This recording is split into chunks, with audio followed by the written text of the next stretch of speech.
le foot, mais comme dans d'autres domaines, c'est un monde de requins, on va dire ça comme ça. Il y a beaucoup d'appelés, peu d'élus, mais c'est le jeu, hein. On te mettait dans une situation, dans une position, dans un contexte où en fait on te disait: «Tu te concentres que sur le foot, nous on s'occupe du reste». Mais à un moment donné, ton corps il te dit: «Bon, vu que tu veux pas m'écouter, je vais m'imposer». J'ai fait le choix d'arrêter. Ça a pas été facile. Rappelle-moi à l'époque, la santé mentale, on en parlait Ouais, pas tant que ça, hein. ouais, Sincèrement, on en parlait pas c'est tant que assez ça, nouveau. donc dire la phrase: «C'est une chose d'atteindre ses rêves, mais c'est mieux d'exister dans les rêves qu'on a voulu atteindre».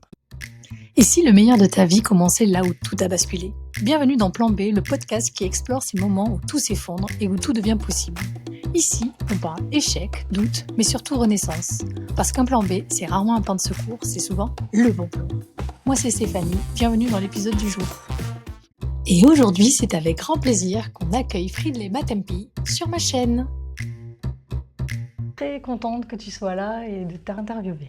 Moi également, et ça me fait plaisir de t'avoir devant moi. En plus, c'est un exercice avec lequel je suis habitué, mais qui est différent, parce que c'est la première fois que je suis devant toi, et puis ça va être cool. Ouais, moi ça va me permettre aussi de mieux te connaître, puisque Ouais. je te connais que dans la relation où tu es mon thérapeute. Du coup, de connaître un peu ton parcours à toi et Mhm. que les gens le connaissent aussi. Ouais, vas-y. Donc, si tu veux bien nous dire, si on te croise en soirée, Ouais. qu'est-ce que tu dirais que tu es? Je suis, pour faire simple, ce que je suis. On va dire ça comme ça.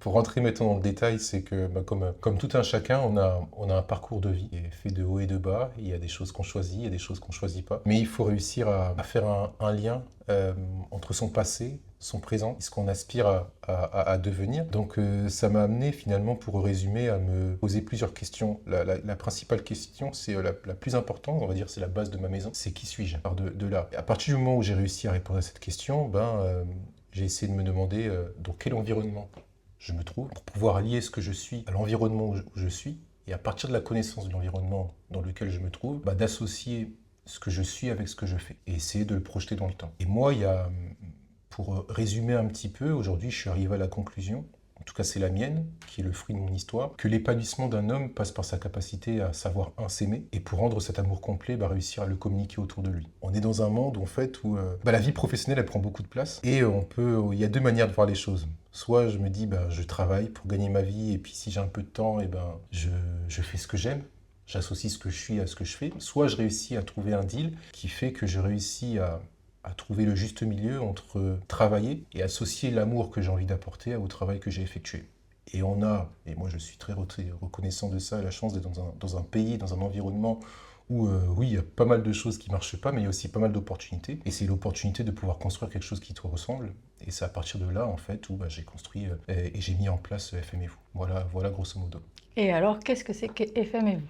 FM et vous, en fait, c'est un rêve, je parlais comme ça, un projet qui a été une petite pièce de puzzle au début. Et après, voilà, comme chaque puzzle, petit à petit, ça a commencé à prendre place, à commencer à devenir un petit peu plus clair. Mais pour dire en résumé, aujourd'hui, c'est l'envie, en fait, d'apporter, de rappeler qu'il y a des choses qui sont essentielles dans la vie, et il y a des choses où il ne faut pas confondre le prix et la valeur. Et moi, le mot amour, il est extrêmement important pour moi. Et j'ai envie, au travers de ce que je fais, de pouvoir d'accompagner les personnes au travers de ça. Parce que dans la vie de tous les jours, émotionnellement, mentalement, physiquement aussi, parce que ça engendre de ça, il peut y avoir beaucoup de difficultés qui peuvent nous perturber. Et moi, j'avais envie justement de pouvoir apporter, par rapport à ce que je suis, une plus-value aussi dans la vie des gens. Pas sauver les gens, hein, c'est pas mon but, mais rappeler aux gens l'essentiel, c'est que, ils ont de la valeur, et qu'ils doivent laisser rien ni personne de leur passé, de leur présent, ou éventuellement de leur avenir, remettre en cause cette valeur, et toujours se connecter à l'essentiel. L'essentiel, c'est qu'ils méritent d'être aimés, ils méritent de recevoir l'amour qu'ils estiment recevoir, ils sont légitimes à oser mettre en lumière ce qu'ils ont dans leur cœur, mais parfois il y a des situations dans la vie, il y a des personnes qui par leur choix, par leur comportement, peuvent nous faire douter de ça, et peuvent nous détourner de ce que l'on est vraiment. Et moi, mon travail dans FM et vous, justement, c'est de rappeler l'essentiel à ces personnes-là, et dès le moment où on rappelle aux personnes qu'ils ont de quoi avoir de l'estime et de la confiance en eux-mêmes, eux-mêmes, ils font des choix qui correspondent à ce qu'ils sont. C'est pour ça que justement mon travail n'est pas d'infantiliser les personnes, parce que je ne suis pas Dieu, je ne suis pas une divinité, je suis un être humain comme tout le monde, pardon. Mais c'est de rappeler aux personnes que dès le moment où on se connecte à ce que l'on est, dès le moment où on fait équipe avec soi-même, on devient imbattable dans tout ce qu'on entreprend dans la vie. Mais c'est important d'avoir des temps, des espaces pour prendre de la hauteur, pour prendre de la distance, et échanger là-dessus avec soi-même, mais d'être accompagné aussi, parfois ça peut faire du bien. Et donc moi, c'est ce que j'essaie d'apporter. Et jusqu'à présent, je suis heureux parce que je suis connecté à ce que je fais, et le message passe plutôt bien. Voilà. Donc, tu accompagnes les personnes dans un mieux-être et ça consiste en quoi exactement? C'est accompagnement collectif, individuel? Alors il y a les deux. Principalement, j'accompagne individuellement. J'ai été formé pour accompagner individuellement. Voilà, moi, pour rappeler mes titres, voilà, je suis psychanalyste, je suis thérapeute familial et conjugal. Je fais aussi de la thérapie de soutien. Je suis médiateur aussi professionnel.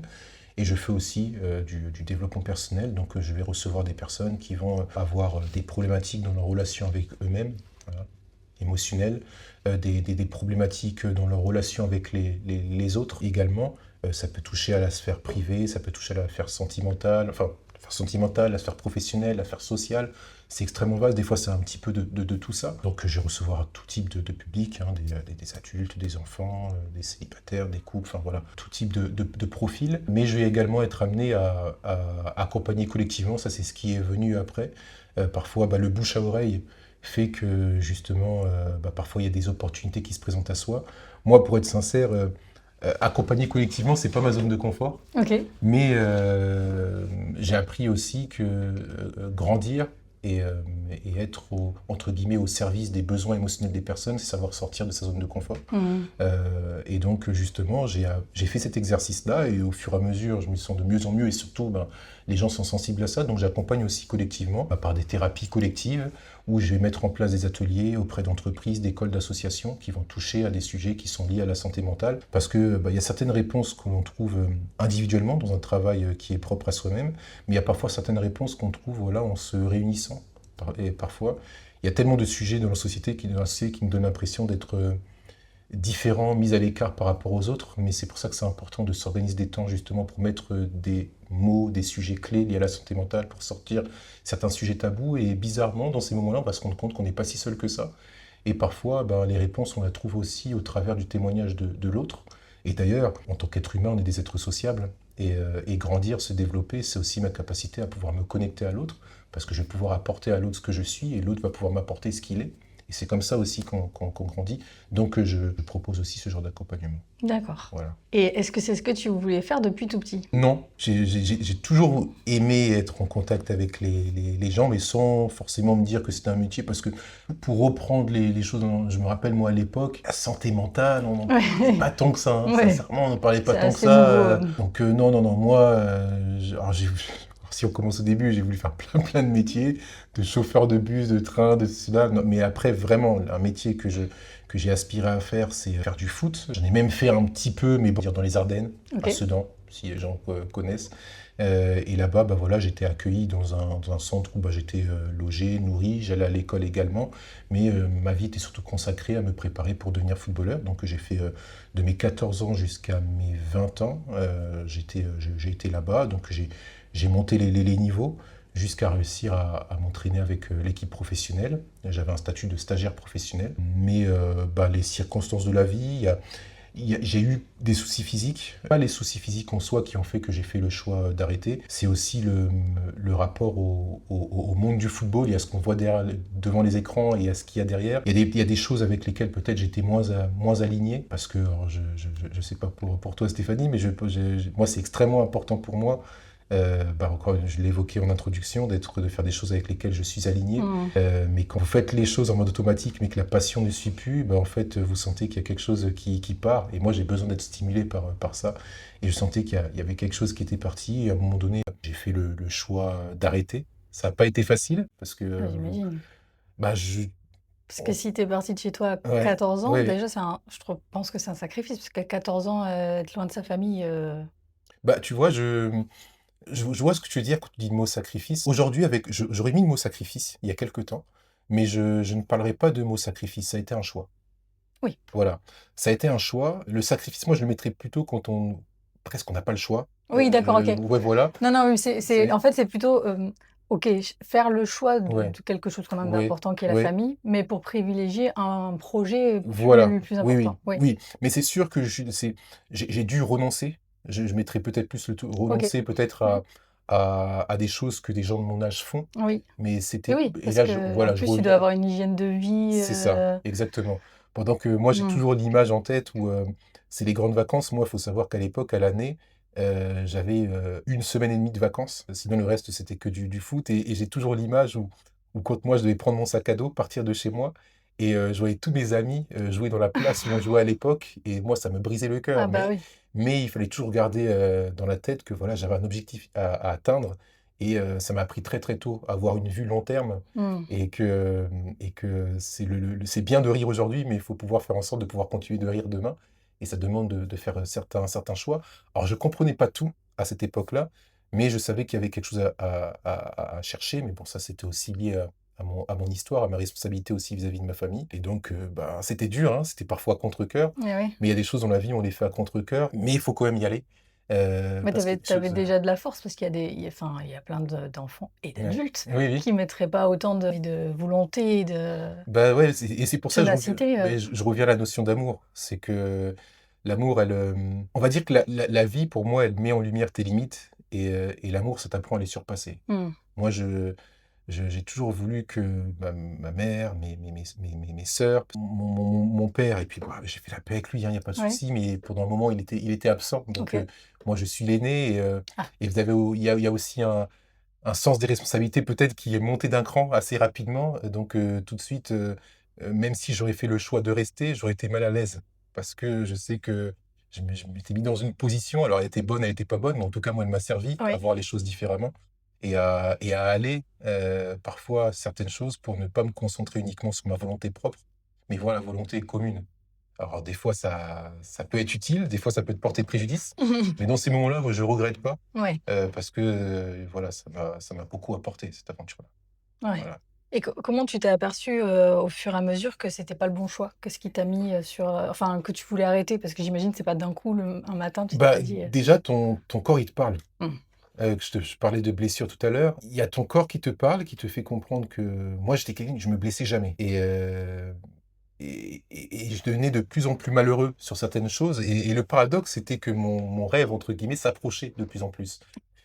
Bah, le foot, mais comme dans d'autres domaines, c'est un monde de requins, on va dire ça comme ça. Il y a beaucoup d'appelés, peu d'élus, mais c'est le jeu, hein. C'est Bah, oui, c'est oui. c'est c'est comme ça et parfois il y a des choix à faire. C'est que tu es presque arrivé, mais tu sens que ton corps est en train de te parler, tu es en train de te blesser, mais si je me blesse maintenant, bah, je risque de perdre la place pour laquelle j'ai lutté pendant toutes ces années. Donc parfois tu es conditionné à ne pas écouter ton corps ou te dire: «Je vais l'écouter après». Mais du coup, tu passes ton temps à faire des crédits avec ton propre corps. Mais à un moment donné, bah, ton corps, il te dit: «Bon, vu que tu veux pas m'écouter, ben, bah, je vais m'imposer» et c'est un petit peu ça qui s'est passé. Ça, c'est le premier point. Mais l'autre point qui est aussi important, c'est d'être dégoûté de quelque chose que tu aimes plus que tout. Mmh. Quand tu arrives à ce stade-là, tu te dis: «Non, il y a quelque chose, il y a quelque chose qui a sauté, en fait». Parce que pareil, j'ai toujours adoré le foot, enfin, j'en ai fait des choix qui à me mettre à dos presque toute la terre, toute ma famille pour rester accroché à ça. Qu'est-ce qui s'est passé à ce moment-là? Donc c'est-à-dire qu'il y a quelque chose qui a sauté. Et quand, j'ai aussi eu la chance d'avoir dans mon entourage des personnes qui, ne m'ont pas regardé comme footballeur, mais qui m'ont toujours regardé comme Friedley et qui ont su me remettre à ma place quand il fallait me remettre à ma place. Donc Ça, c'est important ça. je suis reconnaissant de ces personnes-là et je mets ma mère Mmh. en première position et donc ça te permet justement de garder les pieds sur terre et de réussir à te poser des questions que tu ne te poses pas quand on te met sur un piédestal, alors qu'en vrai, tu as rien fait. Ouais. Voilà, la réalité, elle est là. C'est que tu as rien fait. Enfin, quand tu as rien fait, oui, tu as fait des choix, Oui, mais oui, oui, mais oui, j'étais pas Zidane. Voilà, c'est voilà, ça que je veux ouais, dire. ouais. Donc voilà et puis cet ensemble-là, m'a permis aussi, bah, de prendre du recul et de faire des choix qui sont plus alignés à ce que je veux faire et ce que je suis vraiment. Moi, j'aime dire la phrase: «C'est une chose d'atteindre ses rêves, mais c'est mieux d'exister dans les rêves qu'on a voulu atteindre». C'est Voilà complètement et vrai. ça, on peut avoir tendance à l'oublier. Oui, oui, Mmh, parce que c'est vrai qu'après il y a sinon il y a le vide c'est ça. on l'a atteint et hop. Et voilà et c'est pour ça que j'ai tellement de témoignages aussi autour de moi, des gens qui sont devenus entre guillemets ce que je voulais devenir, mais ce n'est que de l'apparence. Si on rentre Mmh, dans le détail, ils se sont écroulés depuis un bon moment. mmh. Mais justement, tu tiens à l'ego, mais tu tiens à une posture où tu es prisonnier de quelque chose, mais tu n'es pas libre en vrai. Ouais, Voilà. c'est l'image de la réussite, Voilà. mais c'est le vide intérieur, quoi. C'est ça, c'est exactement ça et donc du coup, tu es dans une position où, bah, tu es prisonnier, tu es pris entre guillemets dans ton propre piège. Je sais pas, mais en fait, c'est un mélange de tout. Il y a le regard des autres, il y a ton propre regard. il y a ta frustration de dire: «J'ai investi tant d'énergie, c'est pas Ouais, pour, c'est dur, hein. tout gâcher Ça, c'est maintenant». dur, ouais. Donc au final, tu te dis: «Bon, bah, tant pis, tant que j'y suis», mais au Mmh. final, bah, tu t'éloignes de plus en plus de ta Mmh. relation avec toi-même. Et moi, il y a une phrase que mon entourage et ma mère me disait tout le temps, c'est que, bah, c'est bien le foot, mais à un moment donné, ça va s'arrêter. Ouais. Plus tôt que prévu ou s'arrêter quand tu voudrais que ça s'arrête, mais qu'est-ce que tu fais après? Tu n'es pas, ce que tu fais, tu es avant tout ce que tu es et tu es d'autre chose qu'un Mmh. footballeur. Mmh. Et j'ai eu la chance d'avoir ce genre de discours-là parce que, bah, ça m'a permis de savoir, bah, continuer à m'intéresser à des choses, bah, qui correspondent à ce que je suis, en fait. Ah oui, parce que Voilà. le moment où, bah, ta vie, elle est toute tracée, tu mets Ouais, tout en œuvre, toute ton ouais. énergie pour le foot et le moment où tu te dis: «Bah, OK, ça va pas être ça», Mmh. il doit y avoir un moment où tu dois être un peu perdu parce Ah bah que qu'est-ce que je fais? Qu'est-ce ah bah, que moi, pour dire concrètement les choses, tout à l'heure, je parlais qu'on a été un peu dans une époque où aujourd'hui, on parle beaucoup de santé mentale, mmh, beaucoup, mais à mmh. l'époque, c'était, bah, je prends rien que le foot. Parler de ta santé mentale ou reconnaître ta vulnérabilité, ça équivalait à dire que tu étais faible et pas à la hauteur. Oui, Donc tu ne le disais surtout pas, en fait. ouais. Et donc tu avais même pas la connaissance de ça. Tu savais que ça n'allait pas bien, mais la phrase, c'est de se dire, bah, ça allait passer. Mmh. Et donc tu étais conditionné par rapport à ça. Aujourd'hui, on en parle beaucoup plus, mais moi, je sais qu'à l'époque, je mettais pas ce terme-là. Mais aujourd'hui, bah, c'est mon travail, donc je le mets clairement. Eh oui. Bah, j'ai clairement fait une dépression, Mmh. clairement. Parce que tu passes d'une situation où j'avais tout à ma disposition. J'étais nourri, j'étais logé, Eh oui, c'est vrai. on me payait mon permis, on me payait mes études, on me payait mes voyages, pro comme privé, à moi et ma famille. Ah ouais. Non, mais vraiment, j'avais tout à ma disposition. C'est-à-dire on me faisait mon ménage, voilà, on nettoyait mes affaires. C'est-à-dire que dès que je voulais quelque chose, je l'avais. On m'amenait à l'école, on me ramenait de l'école, j'avais tout le matériel à disposition. Enfin, vraiment, on te mettait dans une situation, dans une position, dans un contexte où en fait, on te disait: «Tu te concentres que sur le foot, nous on s'occupe du reste». Et un jour, on te dit: «Tout s'arrête». Mmh. Et j'ai dû rentrer chez moi. J'avais la culpabilité vis-à-vis de moi-même. J'avais aussi la culpabilité vis-à-vis du regard des autres parce que souvent, Oui. bah, les gens voyaient ton parcours et ils attendaient ça. Et je me sentais aussi redevable de ça, leur expliquer que ça. Donc, j'ai même passé un temps, bah, parce que je me mentais à moi-même, bah, à mentir aux autres.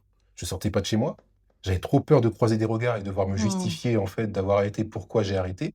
J'étais très mal à l'aise vis-à-vis de chez moi aussi parce que je voulais, atteindre ça aussi pour ma famille. Eh oui, oui. Il y avait tout ça aussi et de me dire: «Bon, ben, qu'est-ce que je fais après?» Voilà. Et j'ai eu cette sensation, bah, de servir à rien Mmh. parce que j'ai été persuadé que je ne servais qu'à travers le foot. Donc il a fallu faire tout un travail Et de deuil aussi, de ouais, deuil de aussi, d'acceptation de ça et j'ai mis du temps, hein. Il y a même des moments où je me suis dit: «Ah finalement, je vais quand même y retourner». mmh. Mais vous savez, c'est comme, tu fais le choix d'arrêter quelque chose, tu sais pourquoi tu l'arrêtes, mais au début, quand ça avance, ça se passe pas comme tu l'avais imaginé, donc tu as le réflexe de retourner Je vois dans bien de quoi cette tu parles.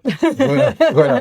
Parce que c'est un peu ta zone de confort, c'est ce que Et tu c'est connais. complètement la zone de Voilà confort, ouais. et C'est la zone sécuritaire, voilà, pas de santé mentale, c'est ça. mais du reste. Mais tu te rends compte qu'en fait, bah, c'est trop tard parce qu'en fait, tu as changé. Mmh. Tu as changé et du coup, il faut accepter que tu dois, aller au bout et donc j'ai commencé à accepter ça, j'ai commencé à donner moins de place au regard des autres sur moi, à donner plus de place à mon propre regard et au fur et à mesure, bah, les choses ont commencé à prendre place et j'ai pu, bah, commencer à côtoyer certaines choses.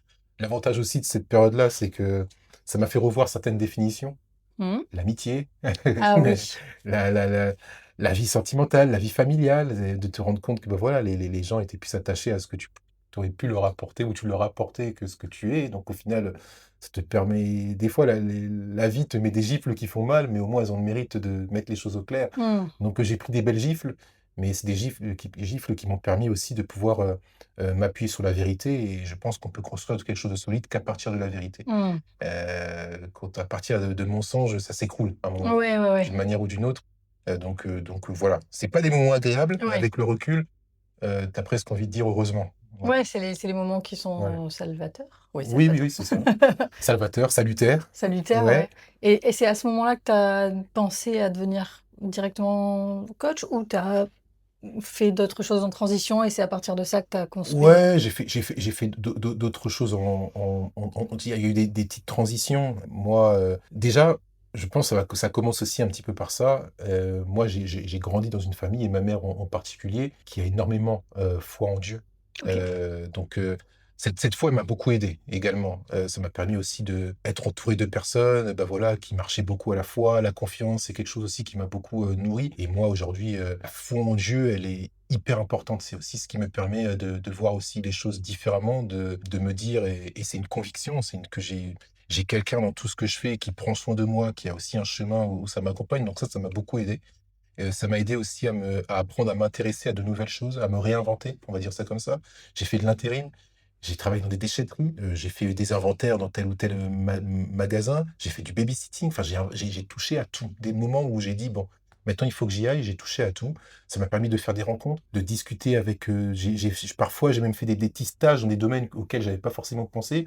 J'ai travaillé avec des éducateurs spécialisés, des éducateurs jeunes enfants. J'ai OK. travaillé dans des crèches juste pour observer comment ils faisaient. Donc ça m'a permis aussi de reconnecter, de voir la relation aux parents, de voir, comment on s'occupe des enfants. Enfin, j'ai été aussi un peu dans des lycées. Enfin, j'ai fait plein de choses et ensuite, bah, petit à petit, ça m'a reconnecté à voilà, à mon envie, voilà, d'apporter des choses, dans des relations humaines, finalement et puis, bah, à partir de là, c'est là où en fait j'ai fait le choix, voilà, de démarrer des études en psychologie. Mais moi, je voulais, comprendre la famille et le couple et donc c'est là où en fait j'ai fait le choix, voilà, de rentrer dans une école pour obtenir une attestation de thérapeute familial et conjugal qui se passait, voilà, en tout en 3 années OK. et donc du coup, bah, voilà, je me suis investi dans ça, même si à côté je faisais de l'intérim par-ci par-là. Mmh.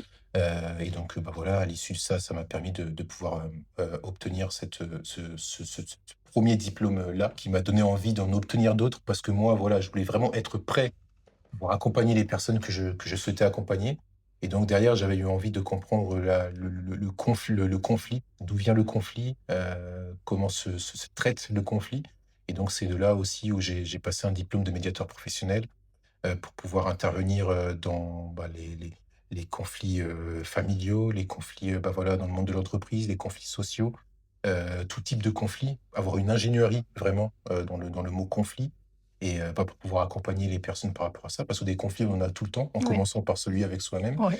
et le comprendre, c'est très important pour, voilà, comprendre les mécanismes, pour pouvoir aussi, s'adapter aux personnes qui sont en face de soi. Il y a eu la période de confinement aussi qui est passée par là et il y a la notion aussi de développement personnel et professionnel qui venait et donc je me suis aussi, inscrit dans une école pour avoir une certification et devenir mais ça, cette certification, je l'ai fait en distanciel du coup, dans cette période-là et à l'issue de ça, ouais, finalement, c'est passé assez vite, hein. Ça a fait, bon, ça a mis 1 an, mais moi, j'ai réussi à le faire en accéléré parce que, bah, cette période-là, on avait largement le temps et j'ai obtenu ma certification de coach en développement personnel et professionnel. À la suite de ça, bon, bah, là, j'ai ouvert FM et vous, finalement, mais en parallèle de ça, bah, je me suis lancé aussi dans des études de psychanalyse.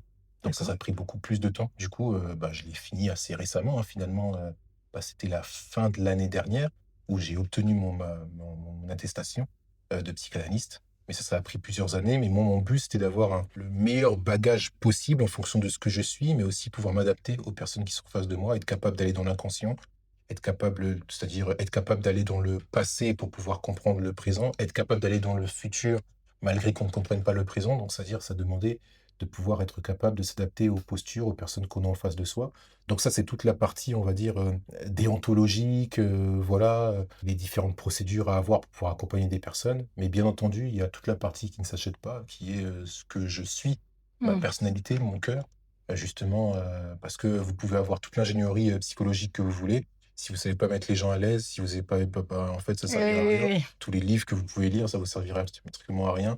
Donc voilà un petit peu et là où je voulais en venir aussi, c'est que dans la période où j'ai été footballeur, bah, là-bas, j'ai eu pendant un temps, il y avait la possibilité de pouvoir passer sa certification pour devenir coach sportif et nutritionnel Ah oui, OK. et donc je l'ai passé là-bas. J'ai oublié de faire ce lien-là parce qu'on avait Oui, sauté cette parce que étape-là. tu es aussi coach Voilà, sportif voilà et et donc nutritionnel, et du coup. nutritionnel du coup. Même si aujourd'hui ça prend beaucoup moins de place parce que je privilégie l'aspect, mental et psychologique, mais du coup, c'est quelque chose qui m'aide aussi parce qu'en plus de par ce que j'ai vécu aussi. Oui, ça te fait toujours le Voilà. lien avec le sport, du coup. Voilà, exactement, parce que je voulais garder, je parlais tout à l'heure de rester connecté à des choses que j'aime, donc cette partie-là, elle est importante. Je la Mmh. fais moins qu'à une certaine époque, mais je la fais tout le temps, quand les gens de temps en temps, quand les gens ressentent le besoin. En plus, ça peut faire un pont parce que moi, c'est comme ça que je t'ai connu. C'est Oui, parce que tu coachais c'est des ça, potes à moi en c'est en sport c'est qu'on m'a ça. dit: «Il fait aussi ça». Oui, oui, c'est Donc ça, oui, ça fait c'est des ça, c'est ponts. ça.